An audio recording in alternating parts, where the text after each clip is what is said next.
Hey there, I'm Quinifer, and I make bad games badly. Or at least I used to. Wait, actually that's what I said last time. Well, I disappeared again. This time for 2 years.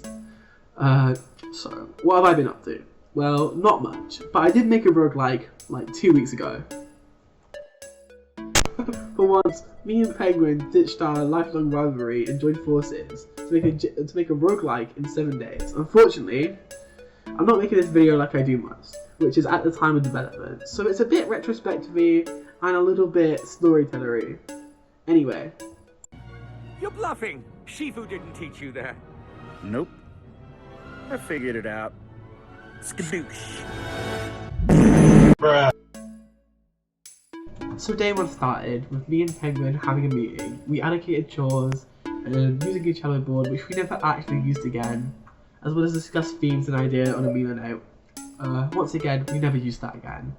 The thing about these tools I tend to find is although they're super handy when you work on your own, in a team they just fall apart. Maybe that's not everyone's experience, but it's definitely mine.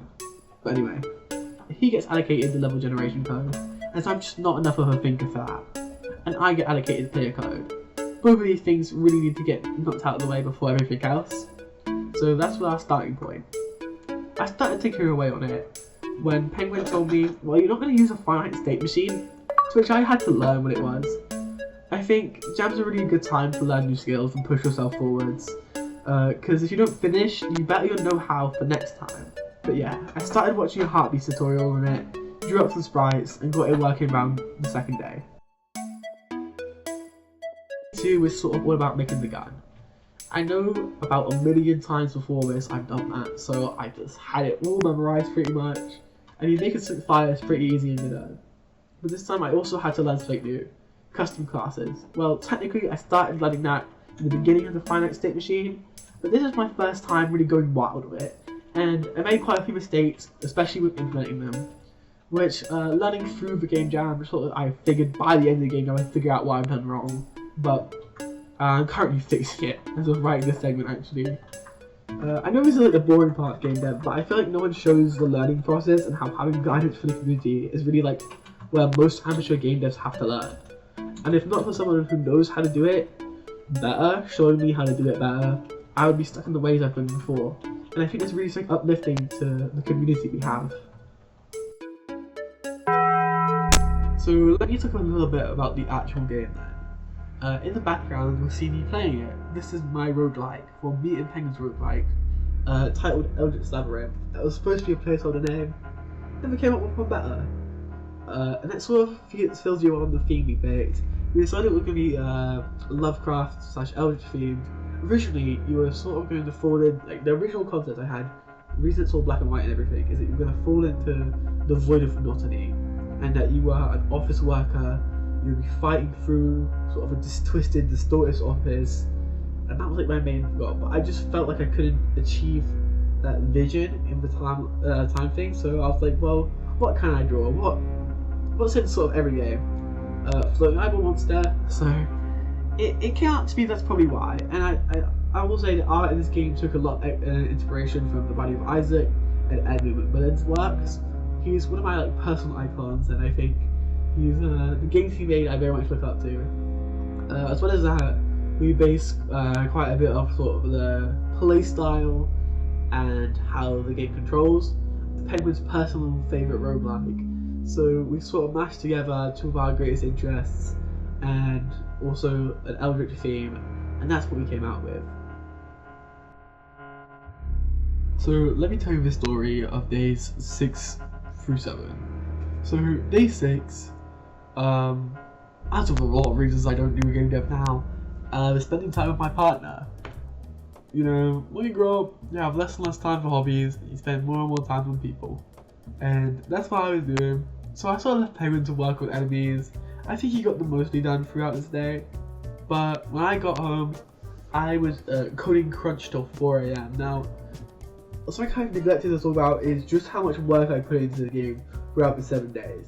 Now, like, this game is absurdly polished for something I've made.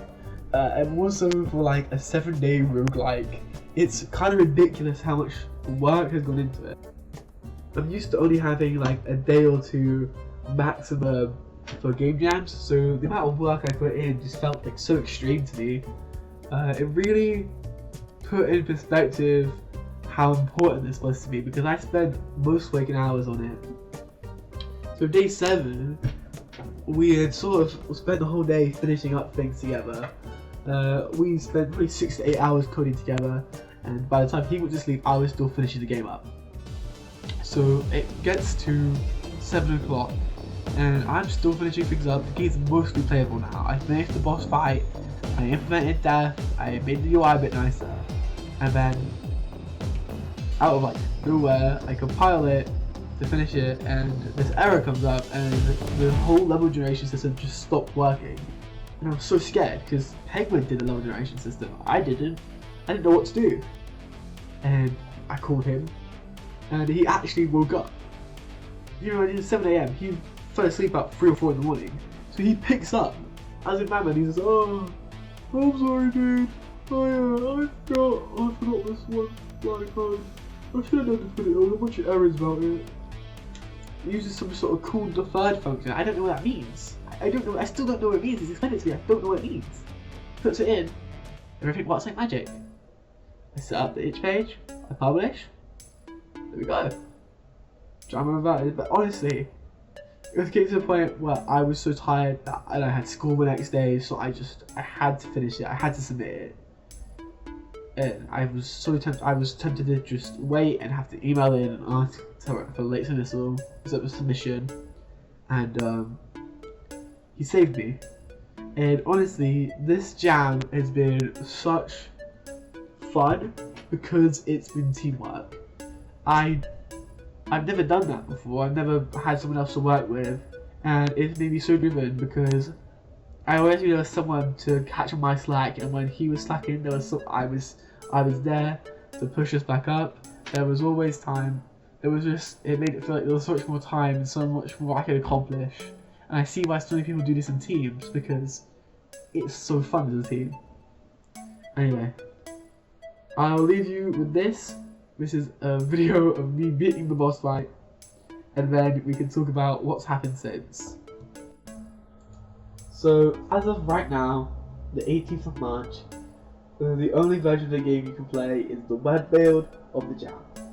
I would like to have made more progress on it, but because school's back on, and you know, I have life to deal with, I haven't had time to work on it too much, and I would love to have published, you know, a Windows and Linux build and Mac build, but just because it's past the deadline time, I don't want to tweak the submission, and well, currently the game is not working. You know how I mentioned earlier that I didn't understand what I was doing with classes?